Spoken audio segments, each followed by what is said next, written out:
Hi, my name is Wendy Rogers, and this is my informative speech. And with me today are five of my coworkers. There is Todd, Tom, Lisa, Sonia, and Crystal. So when my daughter was 4 years old, she was diagnosed with hemangiomas on her back and one in her brain. And because of this experience went through, I felt that awareness and knowledge was the key to make it through the situation. Um, my main point is to inform you and make you aware of what hemangiomas are and the treatments available and a little bit of knowledge of the symptoms. A little history about hemangiomas. They are benign tumors of the vascular system. They normally form while the child is in the womb, and there's still really no known cause as to why this happens. Um, so um, they come in multiples. They can be found in the brain, on the back, in the liver, and the heart, and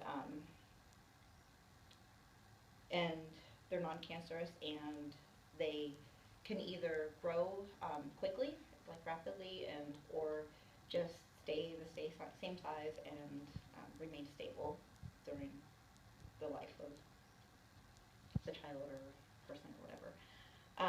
So surgery is possible, but um, not always needed. So, for example, my daughter had the one mass removed from her back when she was 2, and the one in her cerebellum. It's more invasive to go in and remove it than to just monitor it. And so, like right now, they do annual MRIs and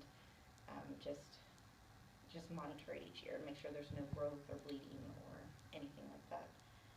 Um, so if surgery is needed, microsurgery can be performed or radiation using stereotactic radiosurgery. Um, Skin hemangiomas, they're normally diagnosed through um, visual examination by a doctor, and they can begin as just a small bump or um, like a strawberry lesion on the outside of the skin or small bump underneath the skin. So one picture I have, this is actually Evelyn. Um, you can see hers is under the skin, and this is right before her surgery, and then this is after her surgery. You can barely see it in the picture, but she does have a drain attached to her back because they can bleed afterwards because it is part of the vessels, and so she had a drain hooked up to her back until it dried up. But 2 days later, she was doing push-ups. So then these are a couple other examples of hemangiomas. That form another one that's under the skin, and this is kind of like the strawberry type. They can be smaller, larger, things like that. So they can also, depending on the type of hemangioma like that they find on the outside of the skin, the doctors may order an MRI or CAT scan or ultrasound so they can see more of the fluid on the inside. And this is a picture of one that's found on an MRI image in the brain. So, that one. And so the effects of hemangiomas, they reduce blood flow, they can hemorrhage, cause internal bleeding, and some other symptoms of hemangiomas in the brain are headaches, seizures, nausea, vomiting, or poor muscle control. And hemangiomas represent 2% of all brain tumors.